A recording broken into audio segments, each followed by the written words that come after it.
it's a treat to see so many old timers, but I see so many new people, and anyone's new who's under 50. So, so that's a treat. Okay.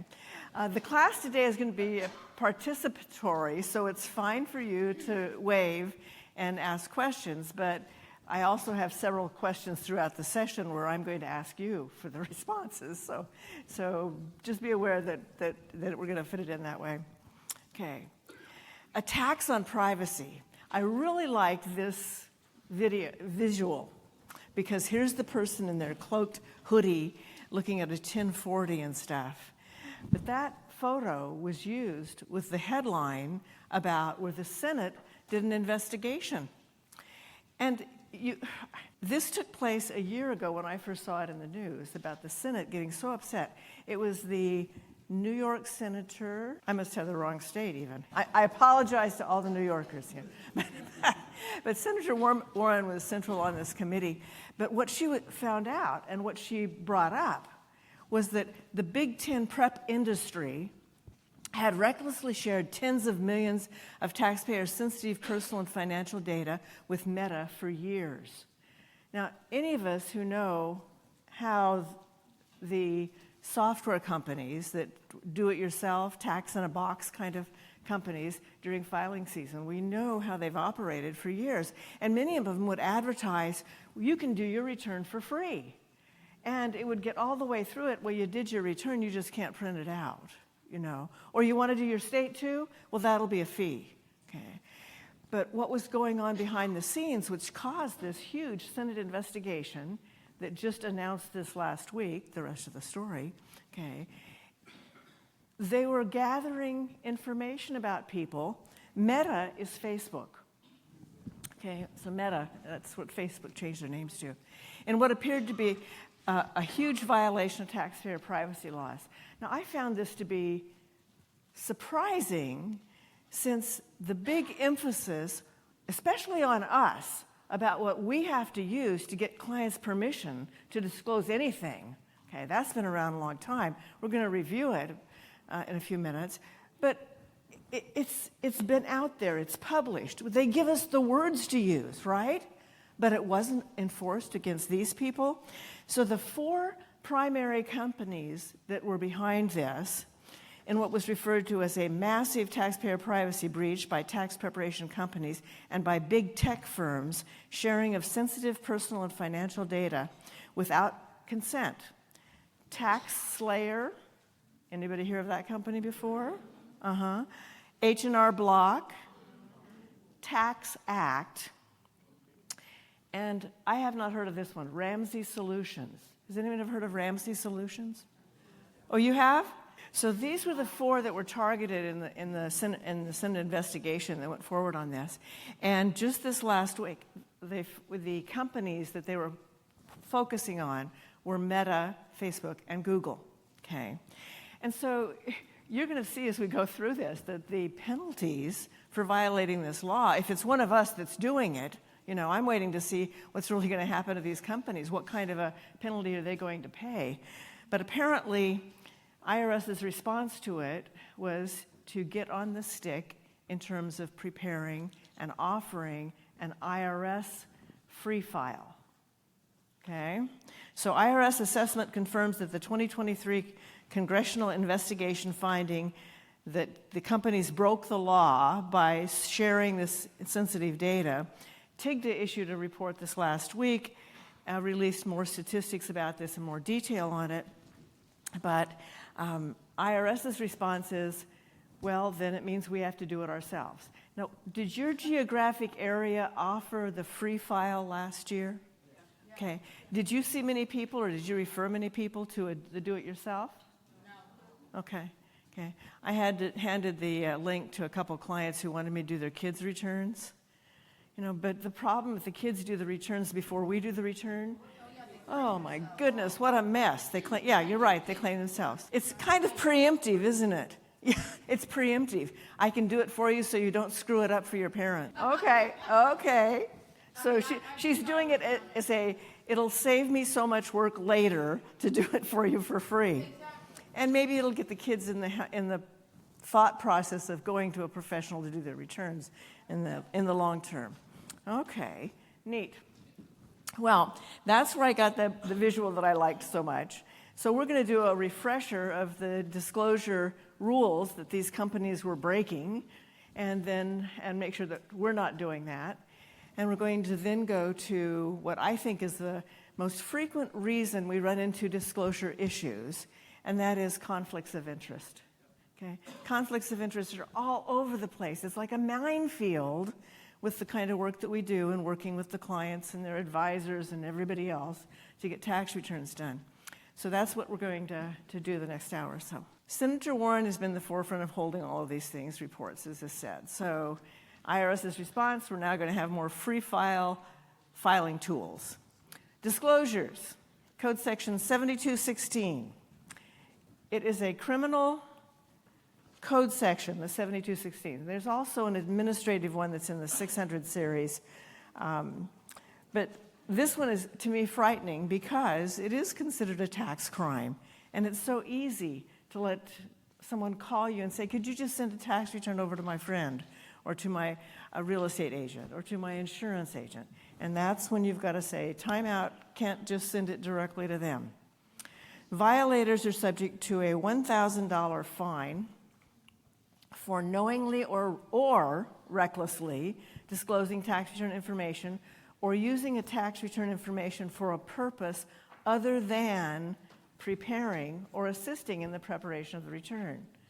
So some of you may be not only tax professionals, you might also be real estate brokers. You might also be insurance licensed or security licensed. And this is when you really have to draw little boxes around each of the categories of work that you do and make sure that you don't break the rules between the times that you are acting as a return preparer versus a person soliciting people for financial services. Okay. So this is the grandfather of the rules that govern what you do. So basically, as I said, it's a crime to knowingly or recklessly do this when preparing a client's tax return and using that information. But the way you overcome it is by getting informed consent. The taxpayer signs a consent to disclose, to allow you to disclose or use the information. It has to be voluntary, and they have to know they're doing it. I heard someone in the group before say, well, you know the clients never read what you put in front of them, right? And that's kind of an awkward thing for us, isn't it? All of us have engagement agreements, I would guess, and they probably say the same thing this year that they said 2 or 3 or 4 or 5 years ago, basically, right? Okay, and the clients have gotten used to see them, so I can understand why they're not looking at them. And sometimes what just boggles me is how many of you use DocuSign to send tax returns out and get signatures? Has it ever shocked you how quickly those things get back to you? I mean, like in minutes? I mean, what's the chance that... I told my administrative person, I says, could you remind the client that when you're sending that, it's got a whole tax return there that they're supposed to look at before they sign it? I don't think the clients know it's in there, and they certainly don't look. So when we are knowingly working with people who we know don't read things, sometimes we have to call it to their attention. Sometimes we have to, when they make a request, say, here's why I can't do this. Okay. Here's what I need from you first. Or if they say, well, that's going to take too long to do that, we can tell the client, at least I tell the client, I can provide you that information, and you can provide it to whoever you want to. Okay. It's, to me, that's so much easier when someone says, I need to give a copy to someone, than to tell them, well, I will give you a PDF copy of your return, and you can give it to whoever you want to, as opposed to me breaking the rules by sending it directly to those people. So sometimes that disclosure is needed in discussions with third parties while gathering information needed to prepare a complete and correct return, or to prepare for a representation. I mean, if you're doing a representation, sometimes it's absolutely essential for you to gather information from other people. And they might ask you, why are you doing this? I can't tell you. Okay, it's a secret. Okay. But most frequently, when we are doing the return preparation, a whole lot of my clients work with professional financial advisors. You have that same situation? And they just expect that financial advisor to be the one to send me the 1099s. I mean, it's like, yeah, okay. They expect the person to do that. If they're working with an attorney on an estate plan, or I'm doing a preparation of an estate tax return, I have to be able to talk to that other professional, okay, and get information from them. Getting appraisals. I mean, all of these kind of things that involve someone knowing I am preparing a tax return for someone, that's why I need this information, can put us in the situation of having to provide a request for a signature because of a potential disclosure there. As I said, third parties gathering information, doing that is one of the main frequent things we see, as well as discussion with the client's attorney or financial advisor, or because the preparer provides other types of financial services. To me, those are the big three reasons that I would have to have a client sign a consent form. Anyone think of another example that you've run into? Okay. But these things happen frequently, right? So we need to have the tools, the worksheets, the examples of what they're going to sign ready to go when they do come up. IRS is very specific about what words have to be in this disclosure statement. They issued a revenue procedure in 2013, and in Section 5, they get down to such nitty-gritty detail as to the size of the paper, okay? 8.5 by 11 inch or larger, 12-point or larger font size, okay? The detailed requirements provided for electronic consents, okay? And in your materials, let's go to page 2 through 4. I'm not going to go through every one of them, but it begins on page 2 where it talks about a separate written consent being required based on what it is you are requesting, okay? And then it goes into, as I said on the top of page 3, the size of the paper you must use, okay, the font size. If it's furnished electronically, it still needs to be furnished so that it fits on one computer screen, meaning you can't have so many words or use such big font that it trails off into another screen. Yeah, amazing. Okay. So on the middle of page 3, there's a requirements from this revenue procedure that have to be included in every consent. And there's mandatory language that has to be used. So the mandatory statements in the consent, middle of page 3 there, talks about the context for the consent to disclose and in what context. Then it also talks about, what gets me, and you can see it on your page 3 in your book that you're looking at, which is your online text of the material, I believe, okay? Because I have it in italics about the words that you have to use in that consent. The first paragraph at the bottom of 3, federal law requires this consent form be provided to you. Then you have the request to use information, and you have the request to disclose information. Slightly different wording in each one, but I have that also on the page 3 and 4 that follow this. And then it also has a cop-out paragraph that you must include too that says if you believe your tax return information has been disclosed or used improperly in a manner unauthorized by the law, please contact TIGTA, and here's their phone number. Okay? Wow. That's pretty precise, I think, in doing this.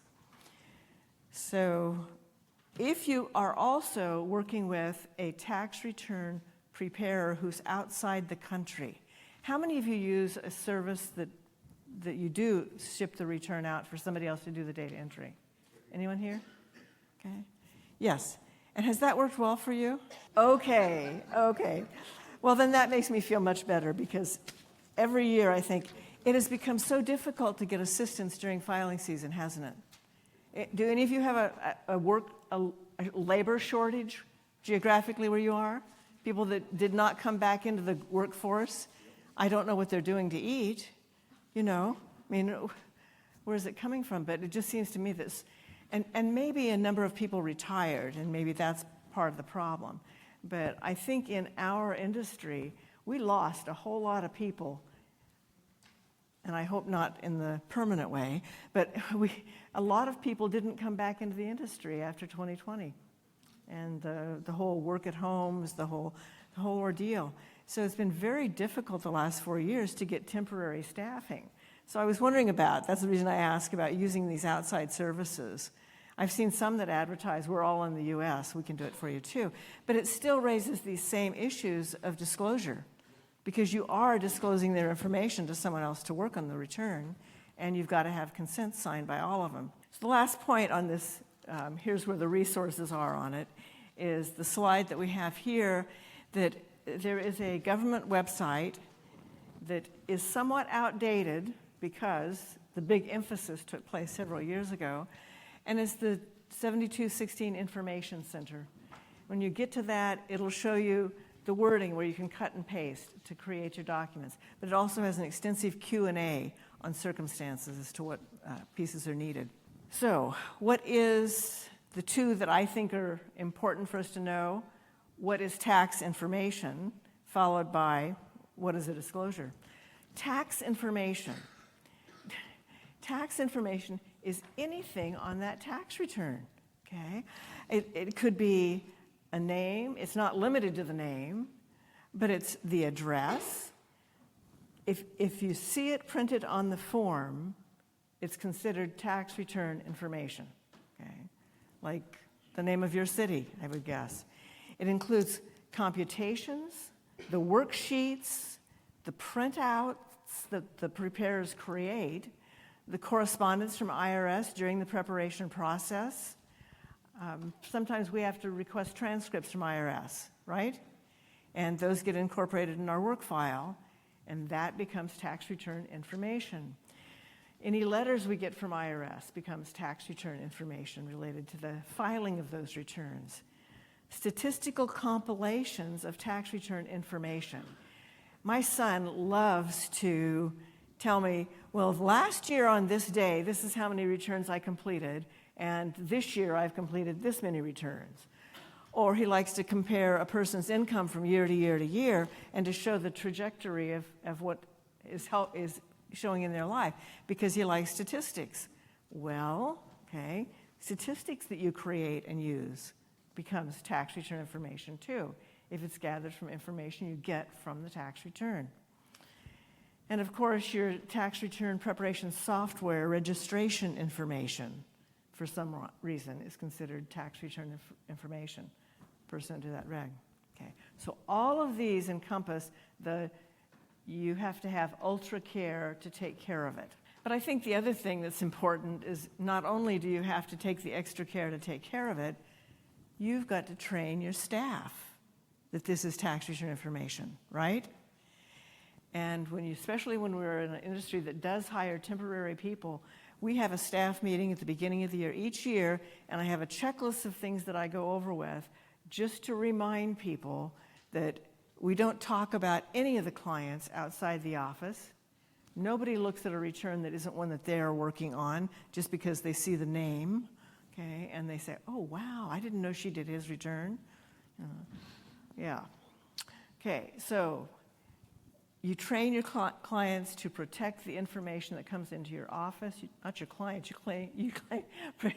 train your staff to protect that information. Okay? And you take it seriously and mention it repeatedly during the filing season. Okay. So what is a disclosure? Okay. Disclosure is the act of making tax return information known to any person in any manner whatsoever. Okay. Any pieces of this. I have 328 clients in Cupertino zip code. Is that tax return information? It tells more about me, I think, than them, but it's not something that we discuss about where the people live. The regulations authorize two types of disclosures. Okay. They're saying, no, you can't do it, you got to have consent first, but there's two types. Permissible disclosures without taxpayer consent, and disclosures requiring taxpayer consent. So what can we say that is a disclosure, but it doesn't violate the rules? Okay. Disclosures to the taxpayer, things that I can talk about if I'm working on a return, people that I can talk to directly to the client, my employees, and my third-party service provider, because they're getting the information funneling through them to help prepare the return. Okay, the software providers, essentially. If the disclosure is required by law, okay, that I must respond, for example, to something, that's a permitted disclosure. Disclosure the preparer makes in the course of obtaining professional advice. Sometimes you run into a situation where I haven't seen this happen before. Or when I'm doing trust and estate work, I read the document and I think, well, it could mean this or it could mean that. What does it mean for this family? Okay. In which case, I may need someone to coach me on what I'm doing, okay, and help me get answers. So disclosures in those contexts are still permitted, okay, because I'm obtaining professional advice to help me do the work. Of course, we have to be able to give IRS information on notice and demand, okay? So those are do not require the taxpayer's consent, but I would be very careful about giving IRS anything without the client knowing that I'm giving it, right? I mean, like, for what purpose? Yeah. Have any of you ever had IRS come to you outside of an engagement and ask you about the client? Okay. Typically, that would be a CI person coming to you to ask him. I remember a group manager, a revenue officer, came by my office late in the afternoon. Okay. Everyone had gone home but me. And he walked in and he identified himself. And I says, well, show me your verifications of who you are and stuff. And he did that and finally he says, we have a non-filer. And what bothered me the most is my staff keeps telling me they can't find him. And he says, and I looked at the last return this guy ever filed, and it had your name on it. He said, my goodness, you may not be able to find him, but you can find her. Okay? And that's why he was in the office. He wanted to stop by to see if I was still aware of the client and prepared the return. Okay? Amazing to me. but you know, you're around long enough, they do remember you, right, Frank? If you stick around long enough, if you stick around long enough, the people at the local IRS start remembering you. Yeah. And they do not feel that uncomfortable about coming by and saying hi or referring clients even, the good ones that need help, that kind of stuff. Amazing. So in the course of getting our job done, we can make disclosures to IRS. And if you do a peer review or have someone come into your practice and review your practice and to help you understand what would better serve you if you were doing the right kind of work to help you with your practice itself, they can look at your clients and the kind of work you're doing and assess and give you that. That's not an invalid disclosure. Okay. But once we know what we can't do, let's look at ones that we absolutely have to do.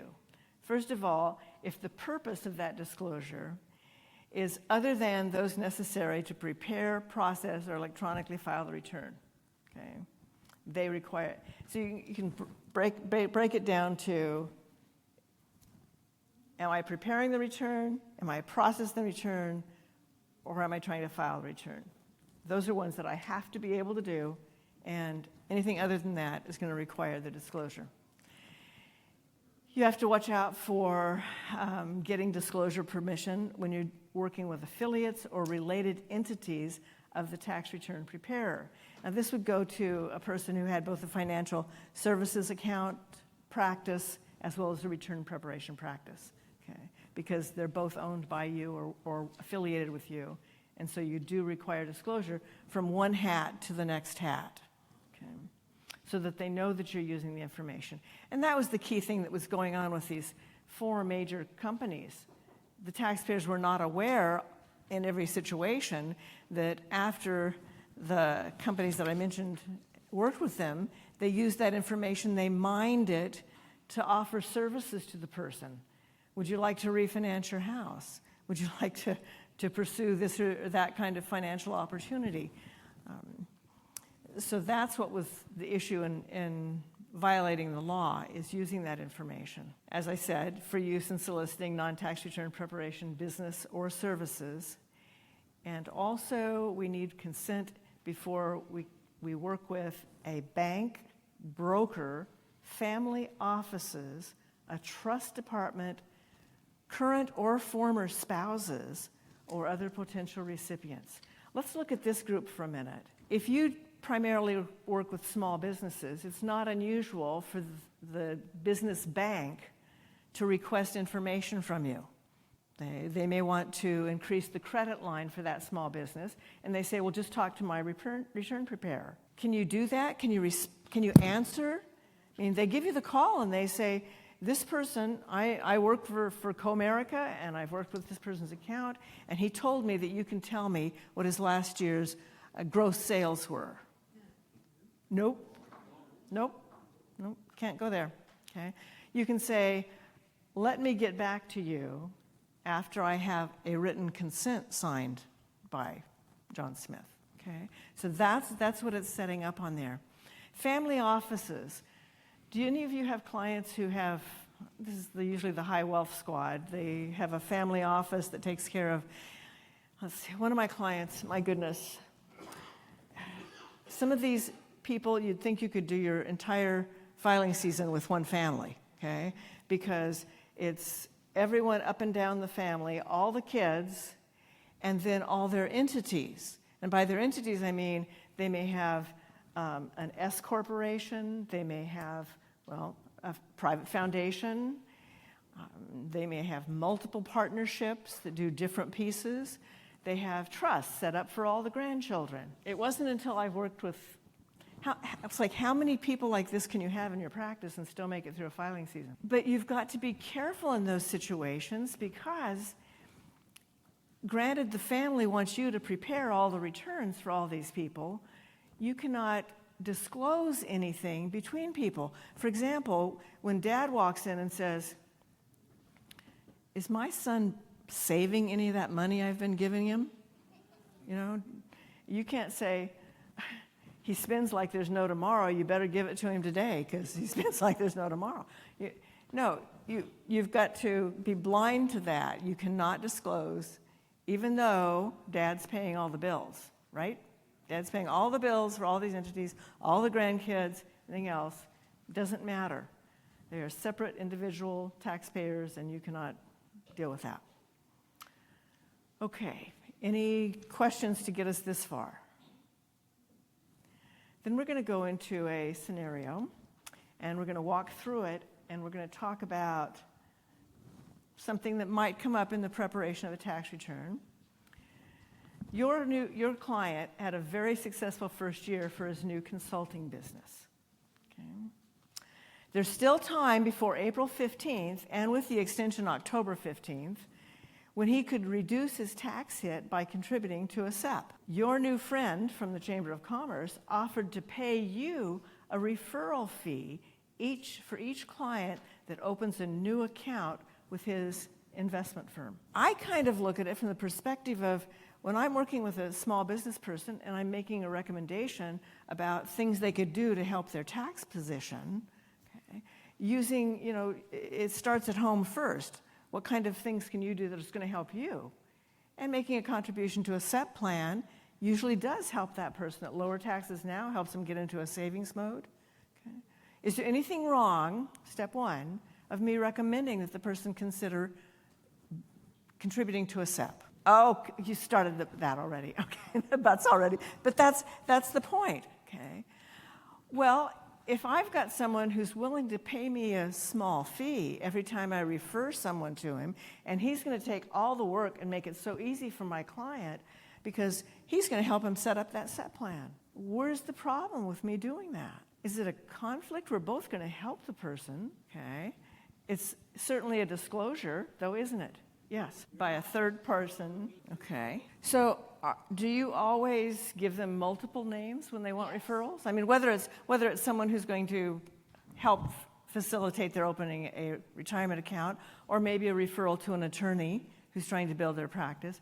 Do you try to make a practice of giving more than one name? Oh, oh, look at this card. The name's the same as yours. I have a problem with the referral fee on this one, but yes. Oh, gee, Frank.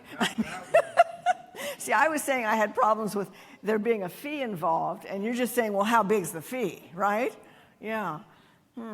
Okay. What makes it feel uncomfortable, I think, is where you were going with conflicts of interest. And so it's like a tightrope we're walking, right? I mean, we know because our businesses were probably built by referrals, weren't they? And that's how we got to where we are today. So we know that that's a success piece of it. But they try other sources. Yeah. So when it comes to doing referrals for clients, I know for myself, I keep a referral list. And that referral list, I've got a section for attorneys that do divorces, attorneys that do estate tax planning, for all these different type of things that clients might ask me for, which financial planning firms that work with some of our other associates. And I can tell you, I never give just one. And I always encourage the client to check out more than one, because it's really more of a personality relationship with the people, whether it's with an attorney, whether it's with a financial advisor. And I have had people that I take off my list and I will not refer them. You know, I've had an unpleasant experience with, or one of my clients have. So developing that referral network becomes important.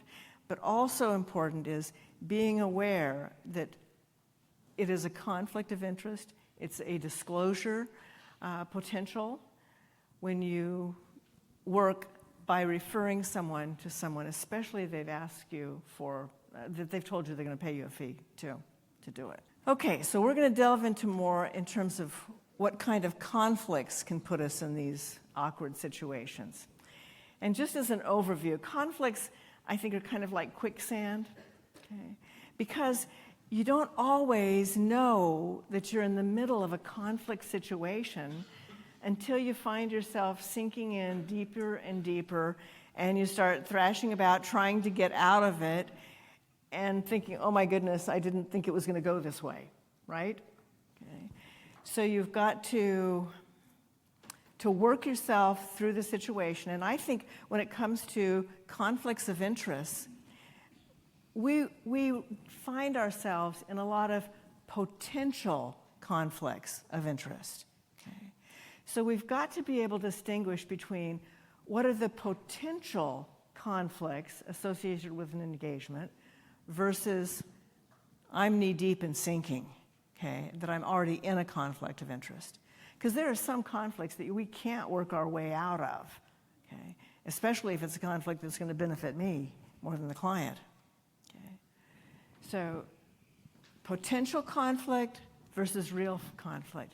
Just because a situation exists in which there could be a conflict doesn't mean you can't work with that client. Okay? The key, I think, is acknowledging the conflict of interest, that it does exist, and thinking of it as a condition, but not a behavior. Okay?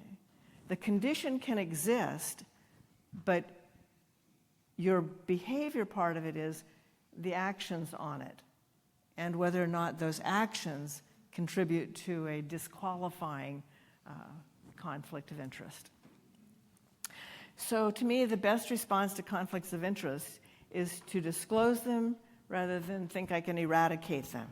And Circular 230 tells us straight up about how to disclose the conflict of interest. A practitioner shall not represent a client before the IRS if the representation involves a conflict of interest. Now, IRS is very specific about what Circular 230 does. It's our practice before the IRS, but so many of the provisions in this can affect our entire practice. And I can tell you, if a client ever gets disgruntled about work you've done for them, whether it was, and not necessarily in front of our IRS, any kind of work you've done for them, they will turn to Circular 230 to show that you violated that as the discrediting piece. I mean, I've asked to testify about well, what was the standard of care that this tax preparer, enrolled agent, should have held themselves to, okay? And it was in a return preparation engagement. It was not a representation before IRS, but what we turn to, especially as enrolled agents, is Circular 230 and the standards that it holds us to. So the practitioner shall not represent a client before IRS if the representation involves a conflict of interest, because that was the IRS scare tactic things, but here's the Claudia's reality of what this can put you in, because the cost is a big cost associated with not recognizing potential conflicts and real conflicts. And that cost is really the loss of confidence the client's placed in you. How many of you ever felt that you've let somebody down? Okay. Yeah. And it feels terrible, doesn't it? Okay. Because you look at it and say, these people used to put me on a podium. Yeah. They used to refer me to lots of people, and now they're not going to be coming back. Okay? The loss of confidence the client places in you, and the potential financial cost that we could be held liable for when the client experiences damaging outcomes from the engagement. This is something that happened this last week, and I'm going to ask how you would vote, because I'm still trying to. I told my son, here's how I would handle it, and he's saying, but now I know what the real answer is. And I said, let's start step by step. Okay.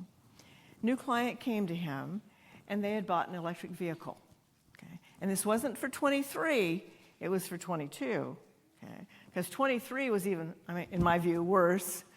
But 22 was a crazy year too, because we'd had the elimination of some of the car credits, and then the government had changed the rules and said, here's the ones that will qualify and the ones that won't.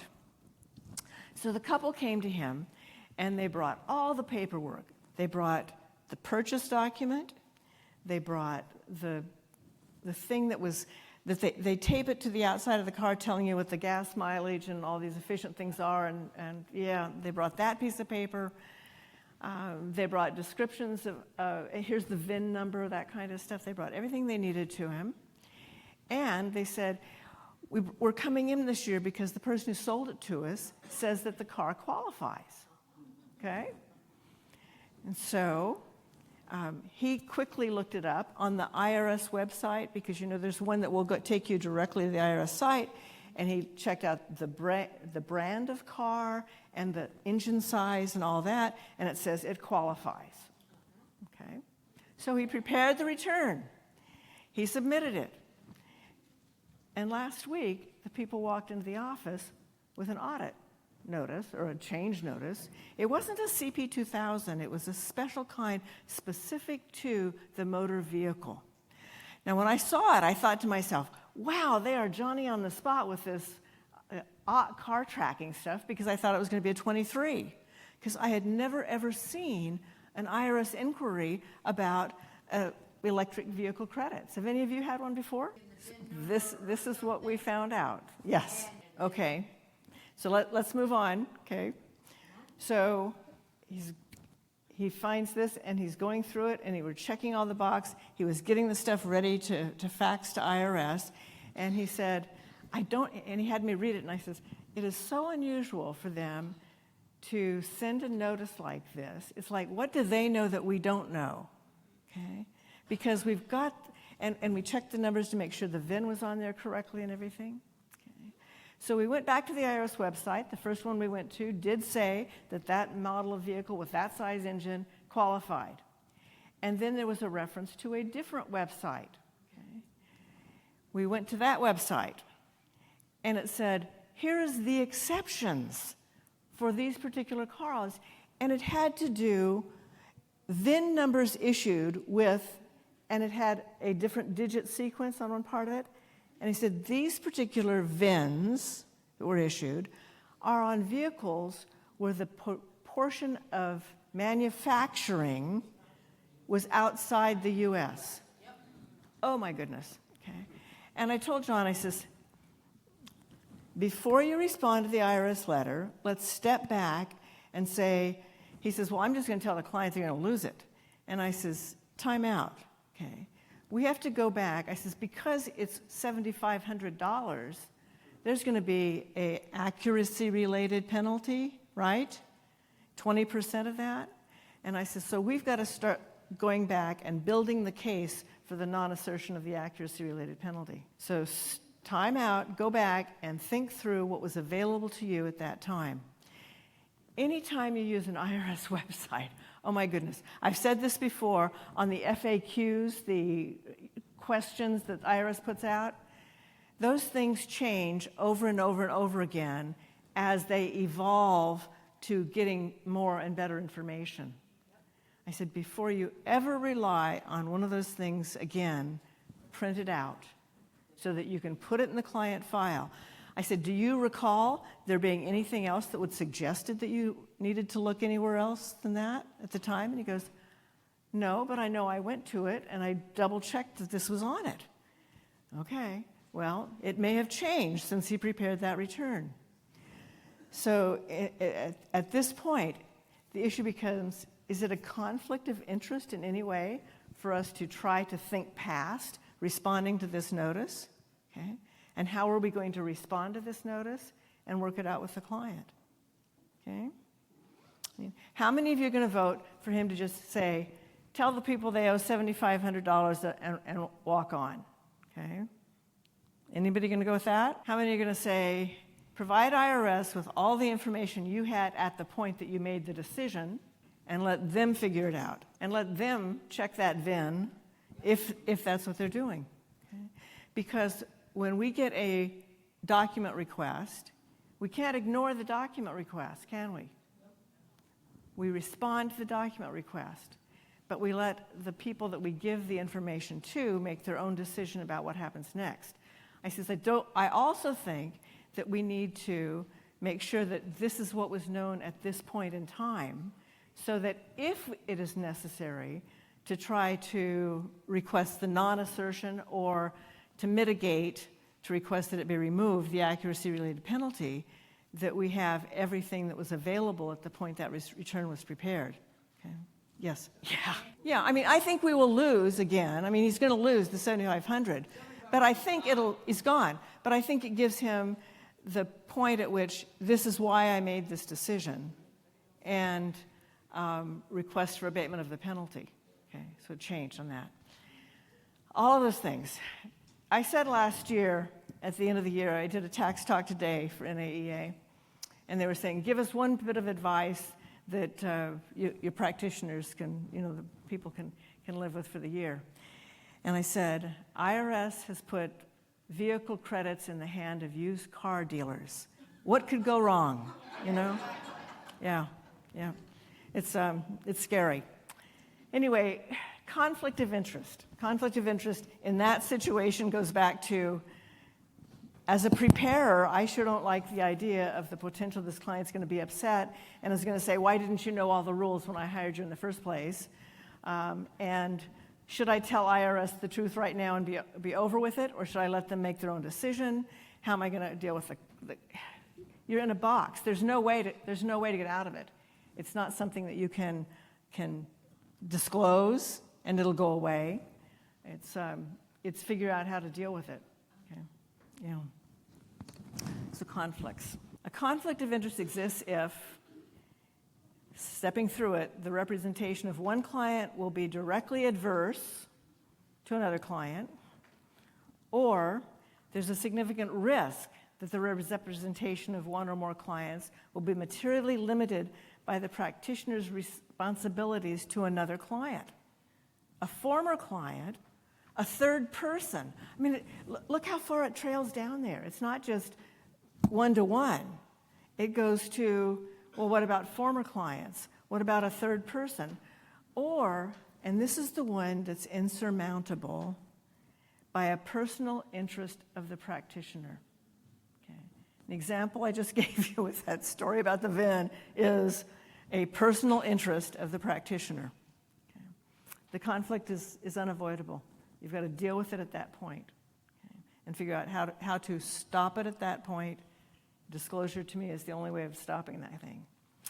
The duty of loyalty owed to a client prohibits a practitioner from representing any other party with interests adverse to those of a current client. We're going to do a question in just a few minutes that's going to pull this into focus a little bit more.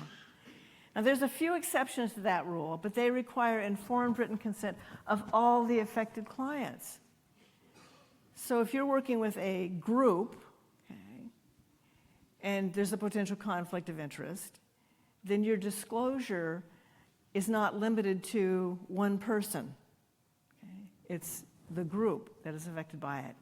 In some circumstances, a conflict of interest can never be waived by a client because the situation arising is insurmountable. So, the practitioner may represent a client if you believe, the practitioner reasonably believes that they will be able to provide competent and diligent representation to each and every person involved, that the representation is not prohibited by law, okay, and that each affected client waives the conflict of interest and gives informed consent. So you may believe, okay, that you're able to do the job and it'll work out for everyone. And you may know that the representation is not limited by law, okay, but you still require that written waiver that informs the taxpayer of the need for the consent. It's got to be in writing by each affected client at the time the existence of the conflict of interest is known by the practitioner. This one doesn't tell you you have to have 8.5 by 11-inch paper. Okay? It doesn't tell you it has to be in 12-point font. But it is something that you should have in your back pocket and ready to do. And at the end of the material today, I do have several examples of conflict statements that might be of interest to you. So essentially, we have two steps in evaluating any kind of situation. Step one, you define the potential conflict, and sometimes it helps to write it down for yourself. Why am I so uncomfortable with what's going on with this engagement? What's wrong with this situation? Okay. It could be something like the guy got a divorce last year and his wife also wants us to prepare his return. That's uncomfortableness with preparing the return.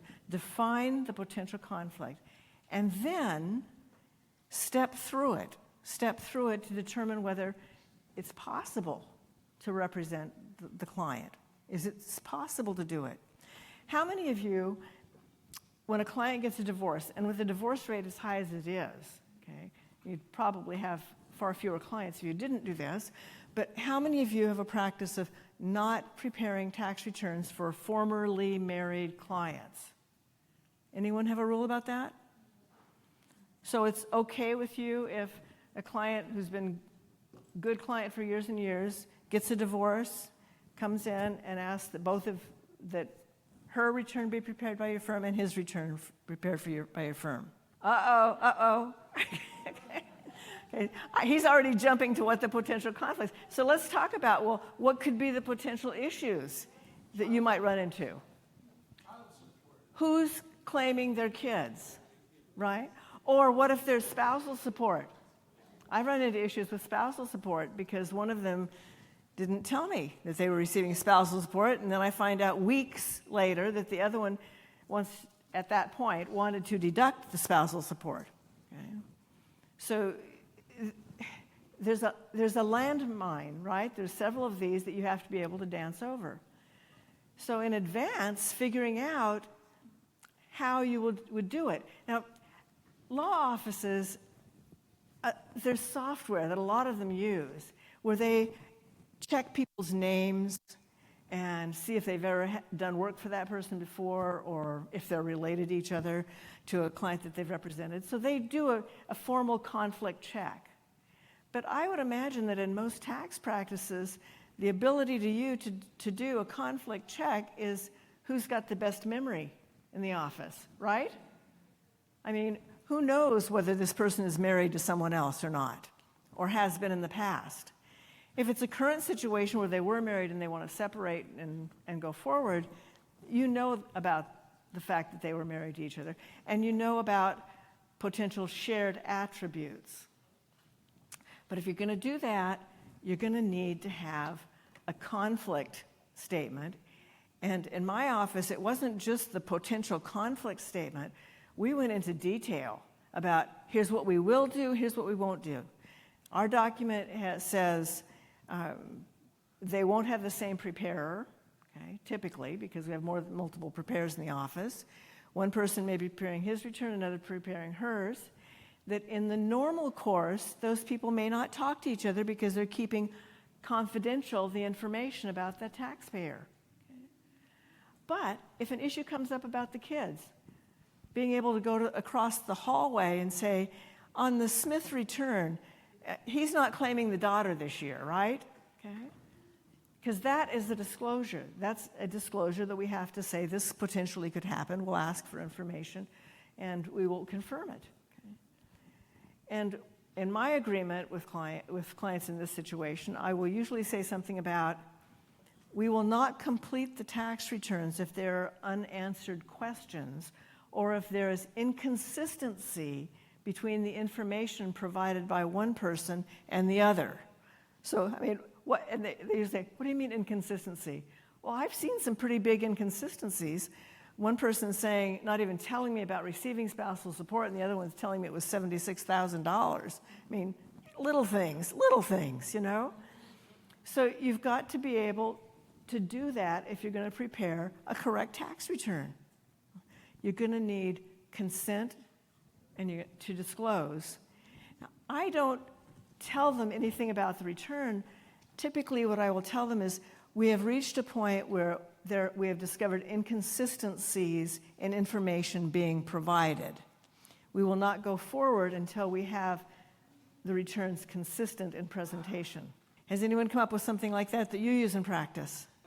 You're cutting to the chase, I guess. You know, you're not going to wait for this to happen. You're going to say, here's how I feel about it, and they can take it or leave it on that. Okay.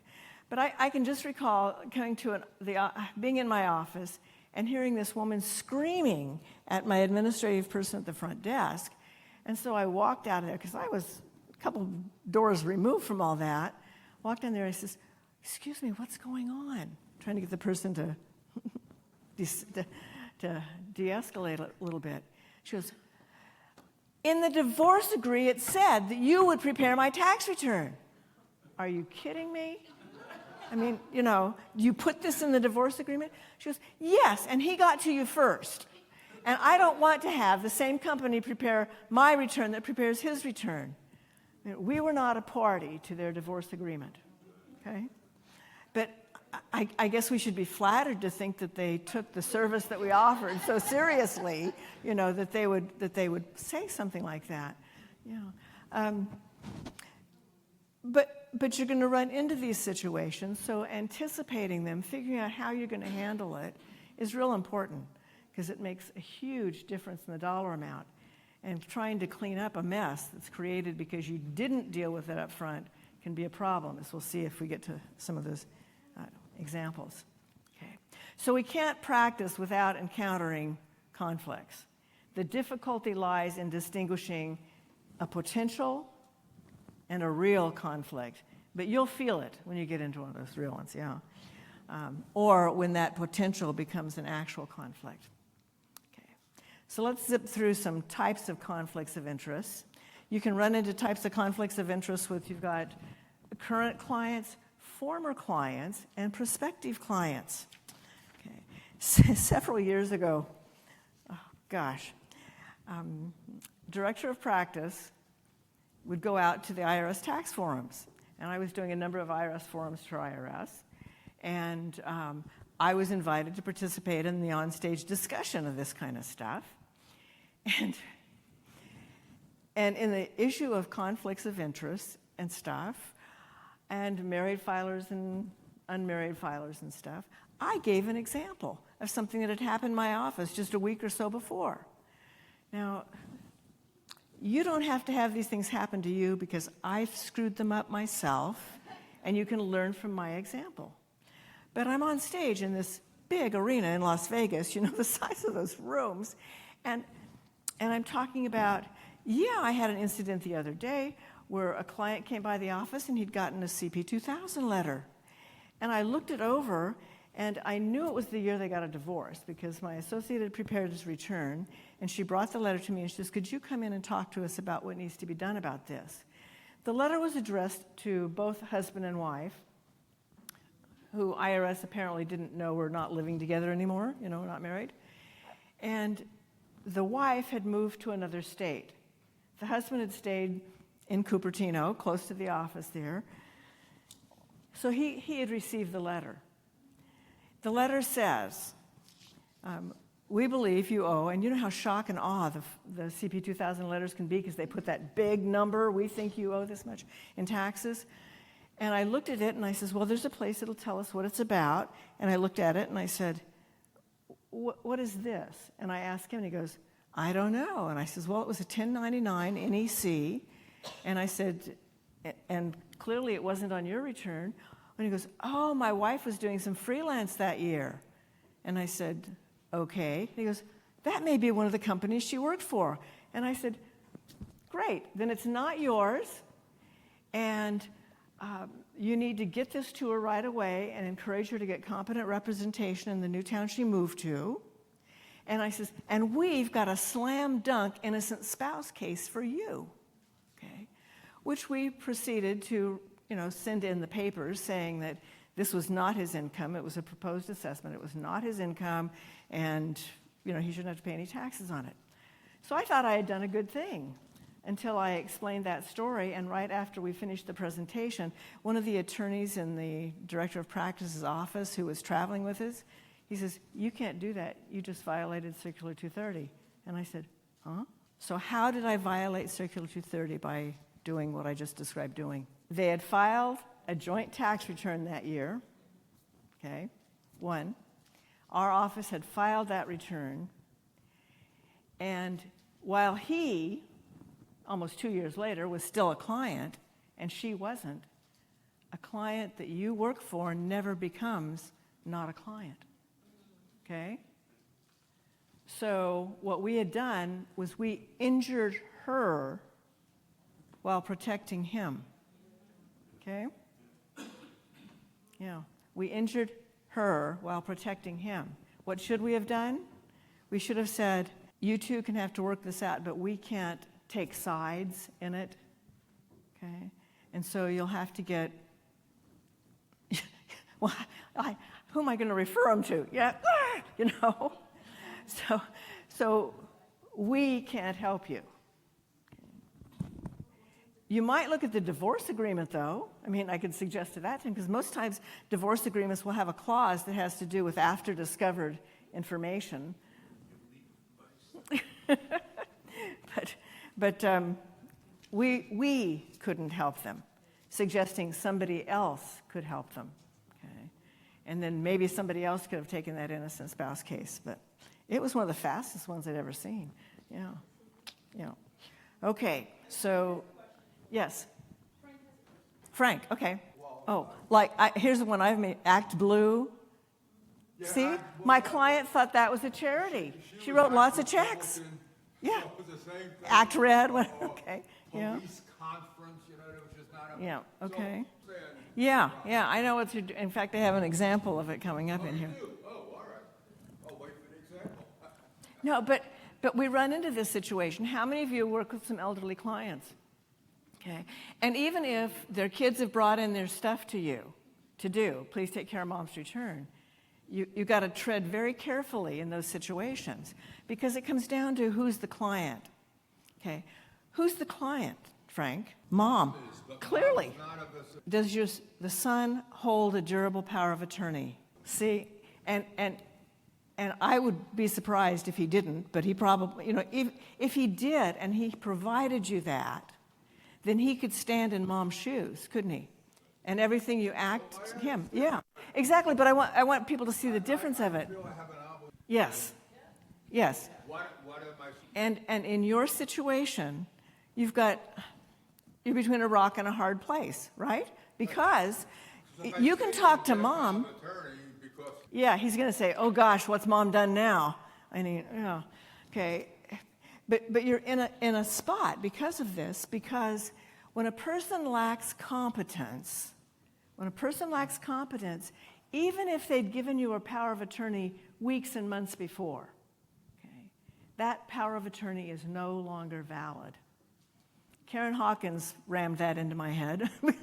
she was a good friend, so we would do questions off of each other, and she would say, a power of attorney that someone gives you, like an IRS power of attorney, is only valid during the time that that person understands what they are doing. At the point that they lose the ability to say, I want you to represent me. I understand that you are representing me, okay? Then they lack competence to grant the authority. So then you say, well, what do you do next if you don't have someone else to talk to? Well, in Frank's situation, he's got the son, okay? And so sometimes it's difficult to talk to the son, who is a full adult person, probably 60 years old themselves, and explain to them what's going on. But you're either going to breach the confidentiality by telling him about her tax return, or you're going to find out, wow, what a relief. Here's what's going on with mom's return. That's fine, because like I said, I've stepped in it plenty of times. Yes. How's he going to sort of do both? But you're going to need to get the written consent. Okay. But I agree that you've got a delicate path to walk on this kind of stuff because of this. Yes. So how many of you get, when someone says, can my son come by and pick up the tax return? What do you do to make sure that it's the son and that they have permission to pick up my return? Yeah. Okay. Yeah. So we have all of these quirky little things, and we get very busy during filing season. And it might be easiest to say, well, I know he's her son because their last names are the same and I've known him for the last 10 years. Do I really have to go above and beyond and get the consent? Well, for one thing, you're saying you is just the word crazy, okay? Well, a crazy person can sometimes forget that you're helping them, okay? And they can raise the issue and say, you violated my trust. You told my son about this, and you shouldn't have told my son about this, okay? So you've got to protect yourself at the same time you're trying to protect them. And dealing with an aging population, you're going to run into this over and over again. So protect yourself. If someone is bringing in their mom's stuff, talk to mom and ask the person who's bringing it in, what type of authorization do you hold for your mother? Okay? If they hold a durable power of attorney, fantastic. Get a copy of it, put it in your file, and that durable is going to protect you. Okay? While the person, because a durable often springs or becomes valid at the time the person is not competent to take care of their things, or some of them run concurrent. But it's a legal document that says, whether I'm competent now or later, I want you to do this. It's not like the IRS power of attorney on that. And so Karen, I'm sure she was right, because she was always right, okay, was very adamant about your IRS power of attorney stops being effective at the day a person loses the ability to withdraw that power of attorney, because they're concerned about potential lawsuits. Yeah. Yep. And I know we want to make our clients happy, okay? We want to do the good job. They appreciate it for us. But sometimes we have to step back and say, what could go wrong? Yeah, because eventually it does.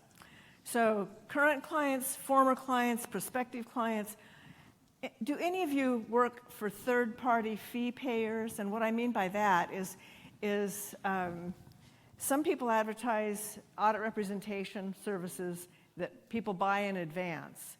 And then when it comes time for that person to need assistance, they find an enrolled agent who will provide that service. Does anyone here do that? Well, there are firms that would hire you and say, will you take care of, we will pay you to write the letters to IRS to solve these problems. And they pay you an hourly fee because they've already taken a fee from the person who's using the service. Okay? So they are third-party fee payers. Okay?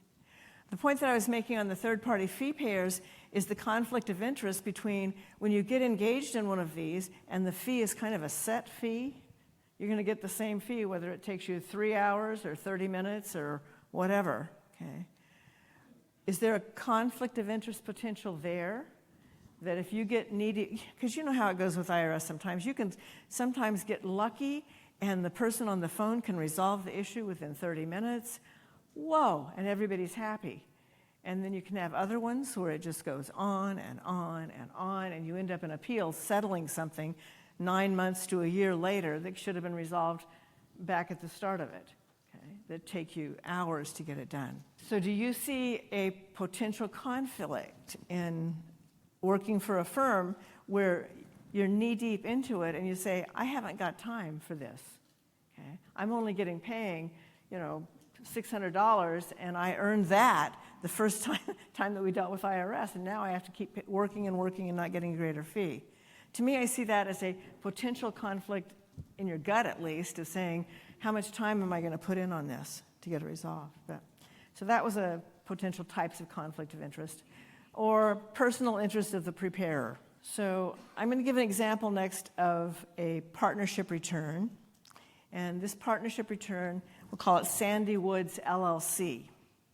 Okay. You've prepared that return for the last 3 years. The rapid growth of that business has put demands on operating funds, and especially in the last years, they were trying to break out and grow even larger. Unknown to you, when you prepared this year's tax return for them, is that they had recently began receiving IRS collection enforcement notices about their failure to deposit payroll taxes. Okay. Now the 3 primary members have sheepishly come in with an IRS notice about responsible parties and what IRS might do next. Okay. So when you're preparing the returns, I thought to myself, what do we ask the client for? My firm does not do bookkeeping typically. Okay. But if we have someone who has payroll and we're going to deduct payroll taxes, we will ask them to bring in the 941s and the state agency things, and we will reconcile the numbers and make sure they aren't taking 100% of the payroll and 100% of the tax, those kind of things, making sure that it makes sense. Okay. So they're now telling you, yeah, you prepared a tax return for us, but we didn't necessarily pay the money for those things. Okay. Are they on an accrual basis? No? Okay. So you've got the 3 of them looking at you saying, will you take care of us on this? Okay. Can you take on this multi-party representation engagement? Because you know what happens with a responsible person, right? Okay. IRS has the ability to go after all 3 of the people for 100% of the tax until they get paid. That's what being a responsible person is, potentially, for them. So what are some of the issues needing to be addressed and decisions made when the preparing partnerships tax returns? She's saying clearly that, preparer, you should have known this in advance because your due diligence could have, should have held you to that standard, okay? How many of you, and you don't have to identify yourself if you don't want to, okay?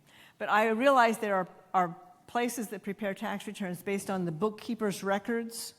Okay. I have clients bring me the bookkeeper's report, and if I think that is not a fly-by-night company that they work for, and it looks realistic, and I test it on certain things, it makes sense stuff. So I don't do the complete bookkeeping and closing it out. Okay. I haven't had any clients bring me a bank reconciliation in those circumstances. Okay.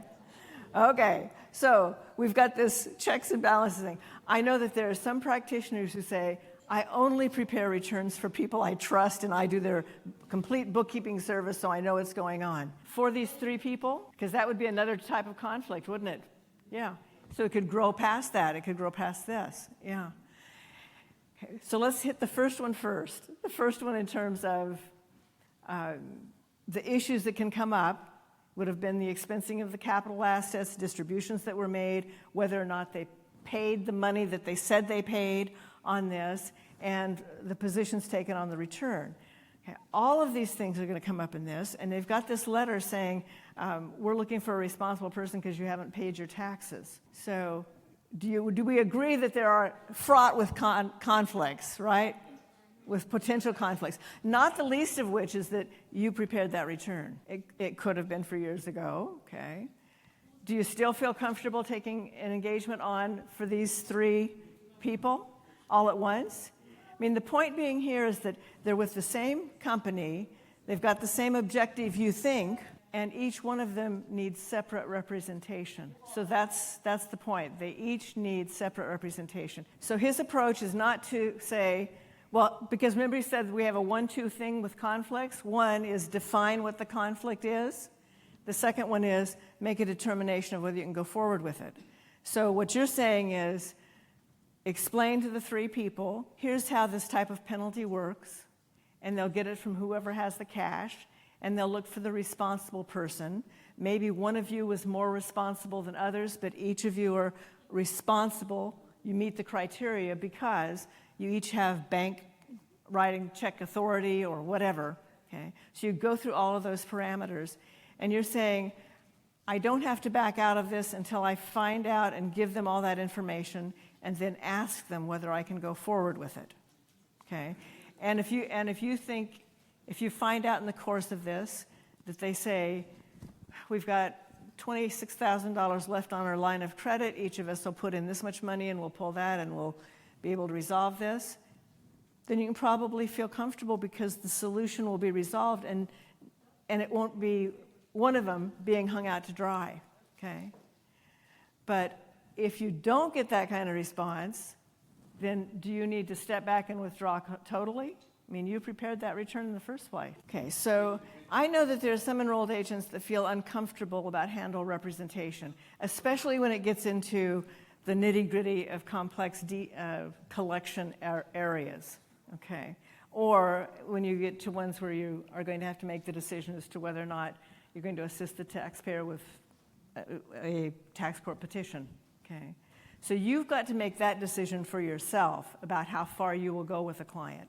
But there are some enrolled agents who've specialized in an area and they would feel comfortable handling this all the way up to the steps. I don't know that I need that much adventure in my life, you know. So like I said, each of us, based on the expertise that we've garnered over the years and our area of specialization, are going to feel difference about where they cut the line, okay? But the point is that you're in a conflict of interest situation when you get to this point, if you prepared the work too. Okay, so we go to the reality of multi-party representation. And multi-party, whether it's the partnership we were just talking about, the LLC, or family members in a co-owned business, or an entity or any other kind of organization, corporate legal entities, separate ownership and management, all of these multi-party type engagements. Partnerships and LICs kind of blur the lines between them. Trusts have grantors, fiduciaries, and beneficiaries, and you can have conflicts between the grantors, fiduciaries, and beneficiaries. The key piece in all of these is who's the client? Who's the client? If we're talking about a trust, who's the client? Is it the beneficiaries? No. Who is the person who has the authority in a trust structure to take care of everything for that trust? What are they called? The trustee, yes. So the trustee will be the one that is the client on behalf of the trust. The trust is the client, but the trustee is the person who is responsible person for making decisions. When it comes to people who are beneficiaries of the trust, what rights to information do they have? In fact, in my 20 questions lecture tomorrow, that's one of the questions. What are the rights of the beneficiaries? Yeah. So okay. in a, let's see, partnership, we now have a designated manager, or what's the designated responsible person? They changed the name of this. Tax matters partner? What? Yeah, okay. So who's the person who we can speak to when we're engaged with that? It'll be one person, but it'll be the person who's responsible for the whole entity, not just someone who owns 1/3 of the entity. Okay? And that person will be the one that we are working with for the benefit of the whole, not just one piece of it.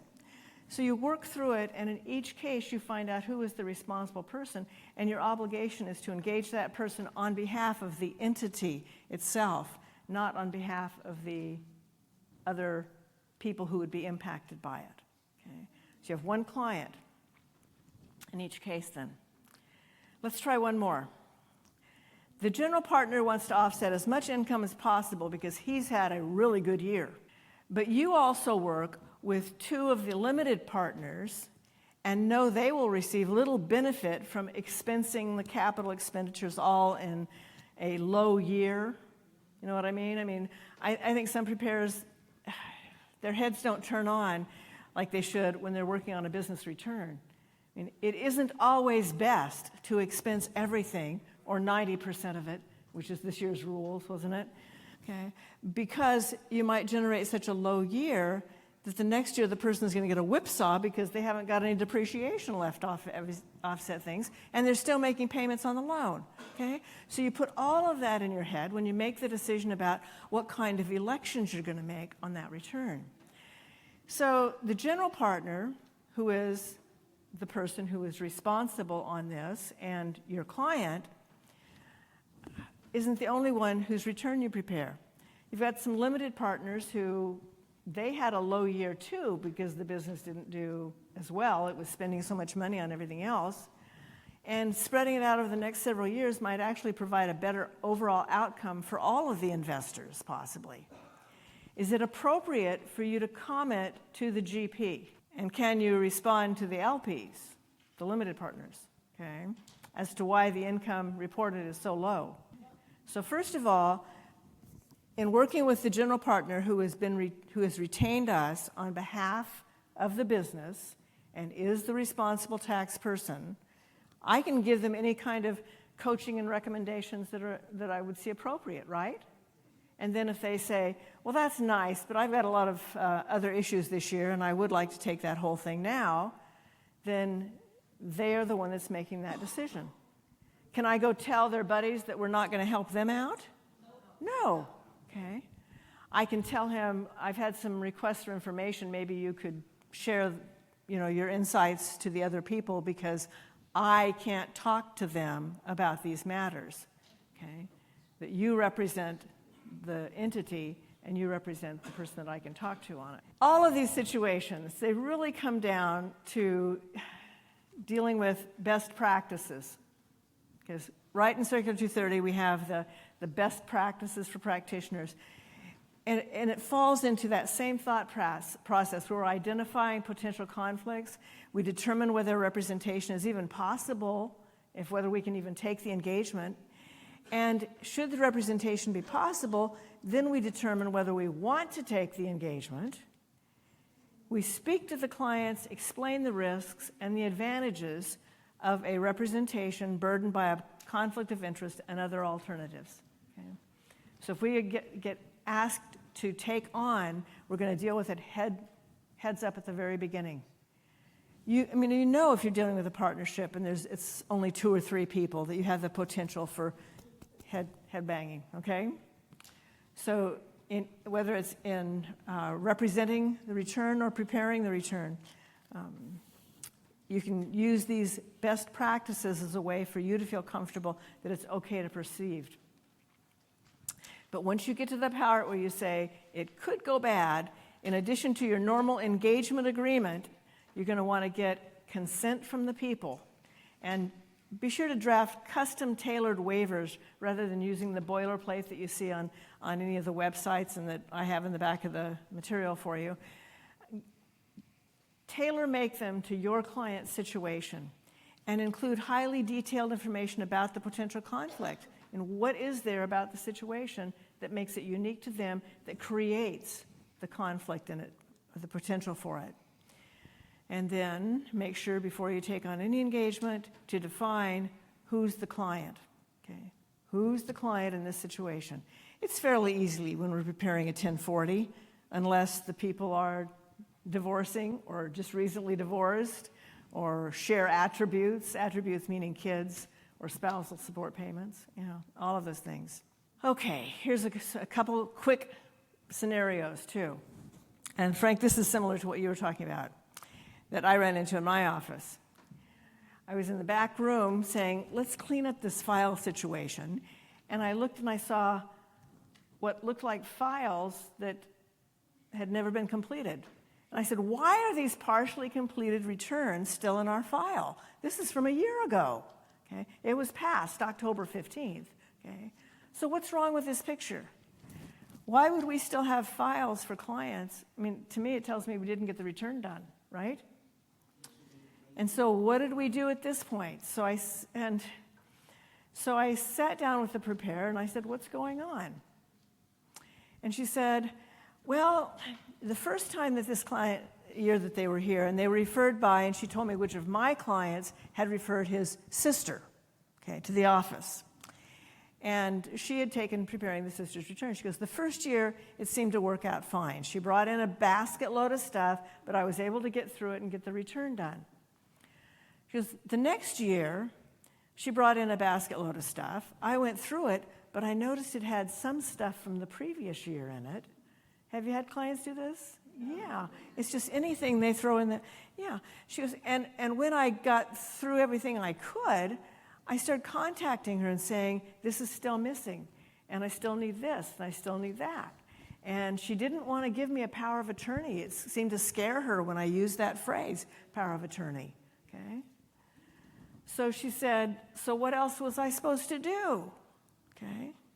And she hadn't told me about it. And sure enough, the next year, the woman did the same thing.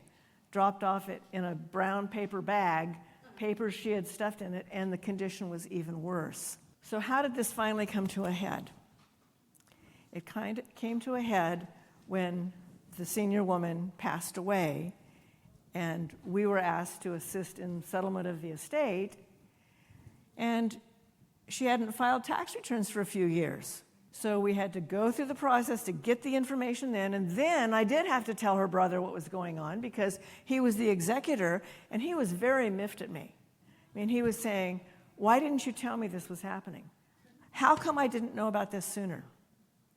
And I said, Jerry, we couldn't tell you about it. She did not give us permission to tell you about it, okay? And I said, and because of that, I mean, I'm sorry this happened. A rock in a hard place? And so where are you on it? Had I been more forceful and proactive, or if I'd known it was going on, ask my practitioner to give the stuff back to the person if we're not going to do the return. Keep it organized, put it in an envelope, give it back to them. Don't keep it in our office. It makes us look like we didn't even try, And I said, maybe had that happened, he would have found it and said, what's this doing here or something before that.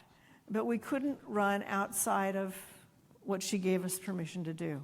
And I still feel bad. Now, Jerry was a wonderful person. He understood. He said, fine. He assisted as best he could with helping us get her estate stuff cleaned up so we could close it and file those returns that needed to be filed. And he probably lived another 8 to 10 years after that and continued to be a client. But boy, what a feeling, right? Okay, so that's what this kind of stuff can lead to if you don't address it head on at the beginning of it. Okay, so here's another one. You've prepared joint returns for Peter and Susan for many years. Peter recently scheduled an appointment for a consult, and when he arrived for his visit, he began the conversation with, do you know why divorces are so expensive in California? He says, because they're worth it. Yes, that's how I discovered that Peter was getting a divorce, okay? And while he was there in the office, I had to explain to him, we prepared the joint returns. Whatever Susan wants, we have to give her copies of the returns because they are her returns too, and went through the list of pieces on that. But being upfront with it at the beginning and knowing about it, how do you respond when you get a request from the ex-spouse for the last 10 years worth of documents? which is the next question up here. Your office prepared joint returns for clients A and B. Are you required to respond for requests from spouse A or their attorney for documentation provided your office during the joint return preparation process? Okay. They aren't asking for the tax return.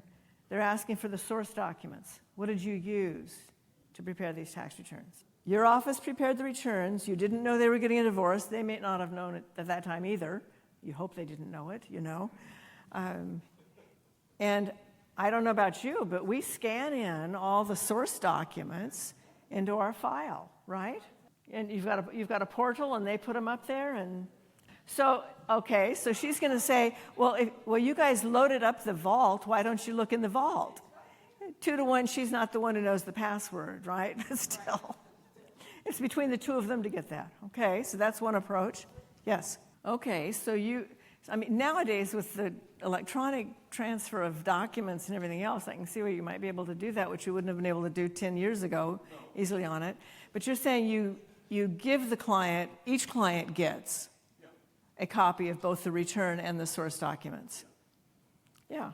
Then I think you could say, well, I gave it to you once, right? I'm just appalled sometimes when I find out how little attention clients pay to what we see on the tax return. Sometimes, yeah. I mean, I had one situation where I didn't know what in the world was going on wrong with this. IRS had identified under CP 2000 that there was income missing, and I asked the clients about it, and they said, that's not our income. And I told IRS that. IRS went the next step and said, we'll get the documents for you, okay? And it finally led to me actually using the Taxpayer Advocate's Office to get this thing contained. And the advocate said, Claudia, I've known you for a long time. That's why I'm giving you a personal call. You need to talk to your client, specifically the wife, and ask her about the account, okay? IRS had gotten the signature document from the bank, okay, where the wife set up the account. Wow. Okay. So I called her and I said, after I found this out, I called her and I said, you've put me in a very difficult situation, okay, because I work with these people professionally and they're telling me that this is what's going on. And she says, well, I'm sorry I had to do that because I knew that we were going to get a divorce and I had to start accumulating some money somewhere. Wow. I mean, we don't know what the client doesn't tell us, okay? So you do the best you can to have clients sign that engagement agreement that they will tell you everything that is relevant to the return. Protect yourself. Yeah. I used to have a little song I made up to the tune of RESPECT, you know. Protect yourself, yeah, as you go through that. Okay, we've got 5 minutes, or are we done? We're done, okay.